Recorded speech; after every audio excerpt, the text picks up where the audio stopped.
Hi, it's me, Ingrid INFP, and I wanted to talk about letting people go, which I think that we INFPs have a hard time with, um, but that we are stronger than we think, and that we actually have an advantage over some other types in getting over people. I think that as INFPs, we are very sentimental, nostalgic, daydreamers, people that see a ton of different possibilities. We are often very forgiving people, and it makes sense in terms of functions. SI is a tertiary function, which makes us kind of like really latch on to the tertiary function as like our fun function. But it can also lead us to have an FISI loop, and that loop is dangerous because we can really wallow in a lot of past sorrows and pain. It helps us with like finding pleasure in our old memories, but it also makes it hard for us to let go. And yeah, so it's not one of our strongest functions, so we're not like actually really adept at using it, but we think we are when we actually not. SI users have a much easier time actually of letting things be. They seem very resistant to change, but at the same time, they kind of go with the flow in a certain way. Well, I think INFPs, we ruminate on things. We go round and around and around in our heads, and we think of all the possibilities of what could have happened to this person, and what if this had happened, and all that kind of stuff. Like maybe there is a chance that this could work out. We go through a lot of conversations in our head, at least I do. I often talk to myself as if I were talking to the other person, and that's been the case since I was a child. I know that for me, like leaving primary school was kind of scary for me because, well, it was exciting to go to junior high, but at the same time I was like, oh, I'm going to miss my friends, even though I didn't have many friends, but you know, the few friends I had. And I was the kind of kid in school that didn't really, nobody thought of me as their best friend. I thought of them as my best friend, but not the other way around. So for me, the fear of abandonment has been really real. Because oftentimes I'd find out that my friends did not care for me the same amount that I cared for them. Because I was just like the side friend that they would choose, like to go to a party if everybody else was taken, pretty much. And growing up like that, you know, it makes you kind of scared of rejection. And it's gotten better with time. I've learned to let people go much more easily. I have been clingy in the past as a child, but I think I've gotten less and less clingy with time.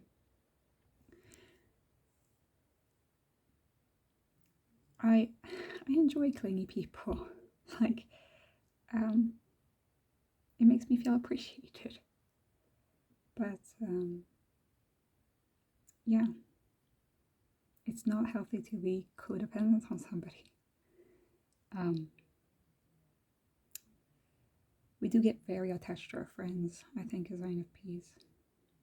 Or FI, like, latches onto this thing as a super important and crucial thing for our existence.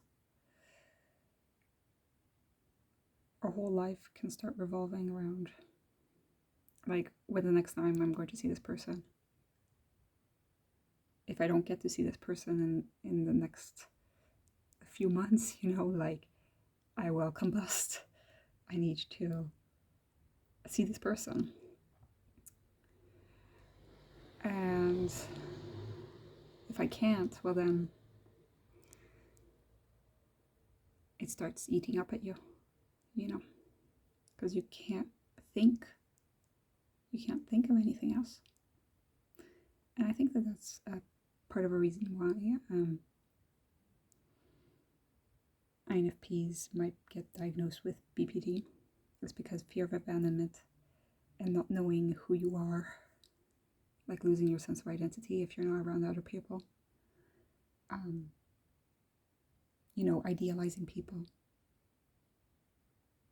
Vanderpeet just made a video about INFPs idealizing partners, and in particular INFJs, which is unfortunately kind of relatable for me. And I think that yes, we do tend to have a hard time letting go. And we do idealize people. Not for lack of trying to not do so, but it happens anyway, so you might as well, manage your life around it rather than trying to ignore it.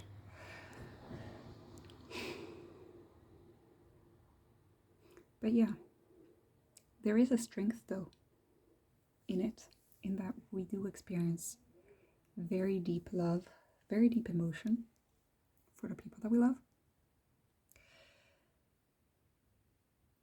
We are forgiving, we are open-minded,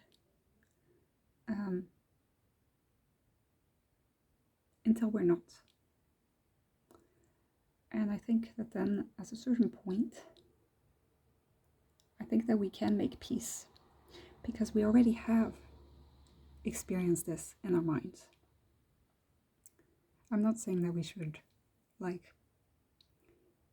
have a fear of abandonment and a fear of rejection, but the fact that we have considered that this might be a possibility, a very real possibility, that the person might leave us, we cherish it all the more, as something temporary, as something that is precious, something that doesn't come by every day. And we really do cherish our friends. So our partners, our family, we do have that deep love in there. And at the same time, we can imagine that, yes, at some point, the relation will end. Maybe there'll be a fight. Maybe someone will die. Maybe someone will move very far away and you'll slowly lose contact. But these things happen. And I think that they have occurred to us, which for some people it never occurs to them,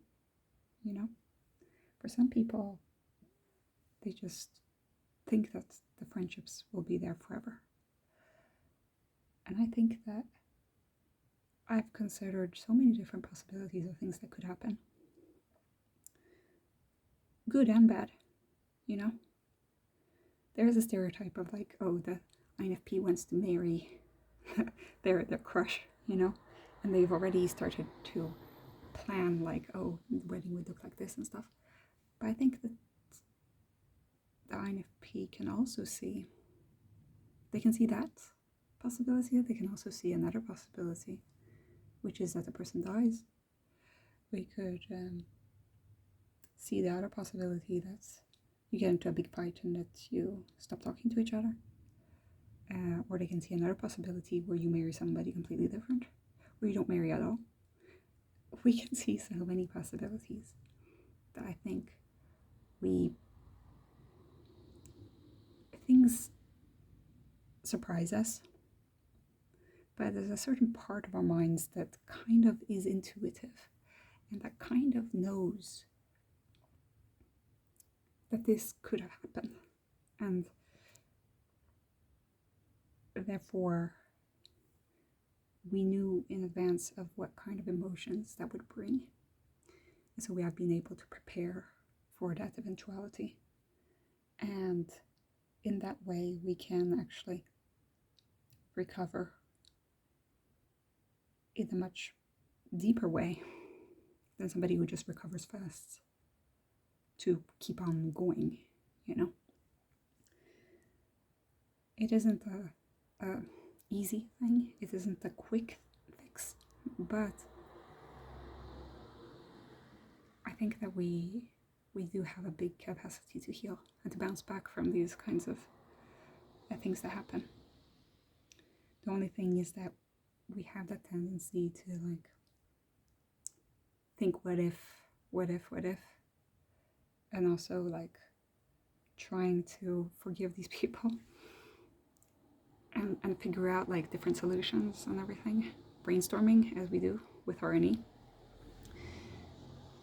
But once we know, like, okay, this is the end, it was good while it lasted, but now it's time to move to other things. I think that INFPs can gain a great strength out of that heartbreak. They can build themselves and become stronger people. And so I don't think that we are inherently like broken for life if we experience rejection. We are very, very, very, very hurt, and I think that our emotions are much deeper than a lot of people. But we also can recover deeply from these kinds of things. And when I mean recover, I don't mean forgetting the person. I mean integrating the person into our life story so that our story makes sense. Making it make sense. It doesn't have to make sense, but it's kind of like being able to accept the fact that happened. And it was good that it happened. And that we can go further on our path. And we don't need to keep thinking back towards that person all the time. It kind of reminds me of, grief of losing someone.